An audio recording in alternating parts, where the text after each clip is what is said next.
On a tous entendu parler de ces histoires, n'est-ce pas? Ces guérisons qui semblent sortir de nulle part, là où la science dit c'est impossible. Eh bien, c'est justement là que ça devient fascinant.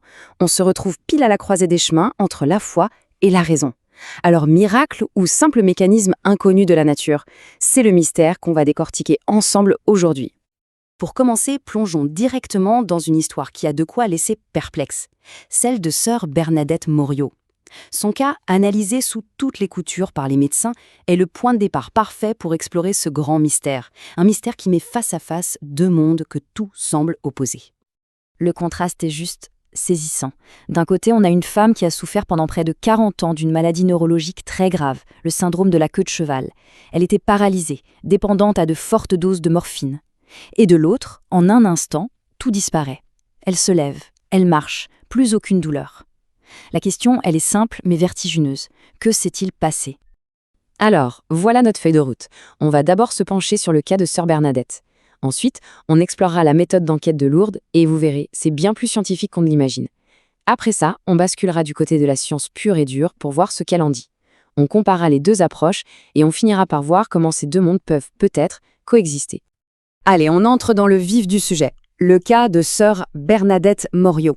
Ce n'est pas juste une anecdote, c'est devenu le 70e miracle officiellement reconnu par le sanctuaire de Lourdes. Et pour en arriver là, il a fallu près de 10 ans d'examens médicaux hyper poussés. Concrètement, de quoi parle-t-on? Les faits médicaux sont là, noir sur blanc. Un diagnostic précis, une condition chronique, un handicap très lourd. Elle portait un corset, des attelles, un neurostimulateur pour la douleur, la totale. Et puis, du jour au lendemain, la guérison. Complète. Sans aucun traitement, et même sans les symptômes de sevrage de la morphine, ce qui en soi est déjà incroyable. On comprend pourquoi les médecins sont restés sans voix. On pourrait croire que reconnaître un miracle, ça relève uniquement de la croyance. Pourtant, à Lourdes, la réalité est bien plus surprenante. Le processus est en fait une véritable enquête médicale, d'une rigueur quasi militaire, et c'est un système presque unique au monde. Pour avoir une idée de la sévérité du processus, regardez ces chiffres. Depuis 1858, sur plus de 7000 déclarations de guérison, seuls 70 ont été officiellement reconnues. Moins d'1%, ça montre à quel point le filtre est serré, bien avant même que l'Église ne se prononce.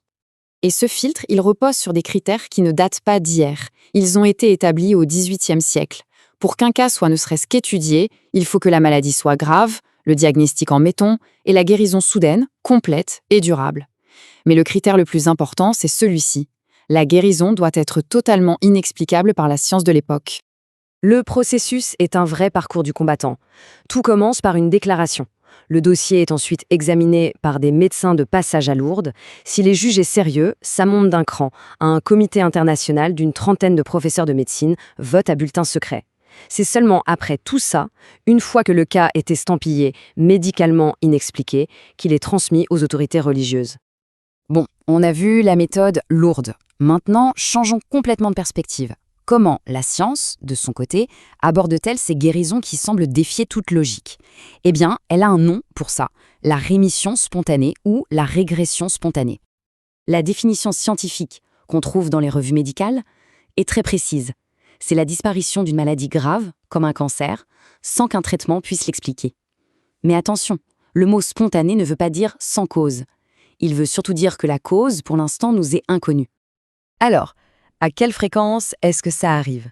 Les estimations suggèrent qu'une rémission spontanée de cancer, c'est à peu près 1 cas sur 100 000. C'est donc extrêmement rare, mais c'est un phénomène bien documenté et reconnu par la communauté scientifique. La science explore plusieurs pistes fascinantes. La plus étudiée, c'est une réaction soudaine et très puissante du système immunitaire qui se mettrait à attaquer la maladie. Parfois, c'est une simple infection qui déclencherait tout. On pense aussi à des changements hormonaux, une conséquence inattendue d'une chirurgie, ou même, plus simplement, à la possibilité d'une erreur de diagnostic au départ.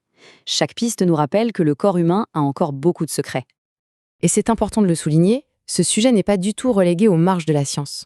Des publications universitaires très sérieuses étudient ces cas et cherchent à comprendre les mécanismes biologiques qui pourraient se cacher derrière.